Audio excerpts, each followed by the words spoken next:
আপনার মিষ্টি সোনা বাবুটি যদি হঠাৎ করে রাত্রেবেলা কান্নাকাটি করে, আপনার নিশ্চয়ই খারাপ লাগবে। কান্নাকাটি করছে, কেন কান্নাকাটি করছে আপনি টের পাচ্ছেন না। আপনি যদি খেয়াল করেন সে কানটা ধরে কান্নাকাটি করছে, তাহলে আপনি ধরে নিবেন যে আপনার সোনা বাবুটির কানের মধ্যে কোনো একটা ইনফেকশন হয়েছে। কি হতে পারে সেটি জানাবো, থাকুন আমার সাথে। সো ভিউয়ার্স, এইরকম বাবুদের বা মিষ্টি বাবুদের, সোনা বাবুদের কানে যখন তীব্র ব্যথা হয়, মূলত তখনই কিন্তু তারা কান্নাকাটি করে। তীব্র ব্যথা কেন হচ্ছে? অ্যাকুট অর্টাইটিস মিডিয়া নামক একটি রোগে যদি আপনার সোনা বাবুটি আক্রান্ত হয়, তাহলে কিন্তু তার কানের মধ্যে তীব্র ব্যথা অনুভব হবে। আর এই অ্যাকুট অর্টাইটিস মিডিয়ার অনেক কারণ রয়েছে।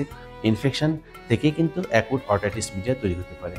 এরপর কিছু কিছু ক্ষেত্রে খেয়াল করা যায় যে বাচ্চাদেরকে আপনারা যারা মায়ের বুকের দুধ পান করছে, এরকম ছোট্ট সোনাবাবুদের ক্ষেত্রে যেটি হয় যে ঘুমের মধ্যে আপনি দুধ পান করাচ্ছেন অথবা অবস্থায় দুধ পান করাচ্ছেন, এটা কিন্তু মোটেই ঠিক নয়। অবস্থায় এবং ঘুমের মধ্যে দুধ পান করালেও কিন্তু একটি জটিলতা তৈরি হতে পারে। আর কি সেই জটিলতা? মূলত আপনারা মনে রাখবেন যে বাচ্চাদের নাক এবং কানের সংযোগকারী যে একটি পাইপ থাকে, যেটির নাম হচ্ছে ইউস্টেশন টিউব। এই ইউস্টেশন টিউবটা অনেকটা ফ্ল্যাট থাকে।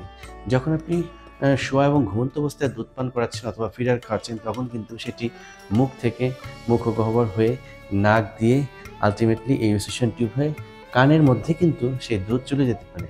এবং কানের মধ্যে যখন দুধ যাবে, তখন আলটিমেটলি সেখানে ইনফেকশন হবে এবং সেখান থেকেও কিন্তু মধ্যখানের প্রদাহ হবে। তীব্র ব্যথা অনুভব হবে, আপনার বাচ্চা কাঁদতে পারে। তো এই যে বাচ্চা যদি রাত্রেবেলা ঘুমের মধ্যে তীব্র ব্যথার জন্য কান্নাকাটি করে এবং কান ধরে, তাহলে আপনি ধরে নেবেন কানের মধ্যে কোনো সমস্যা হয়েছে এবং সেটাকে ফাইন্ড আউট করার জন্য অবশ্যই একজন নাক কান গলা বিশেষজ্ঞ চিকিৎসকের কাছে আপনাকে যেতে হবে এবং তিনি দেখে নিশ্চয়ই প্রয়োজনীয় ব্যবস্থা গ্রহণ করবেন।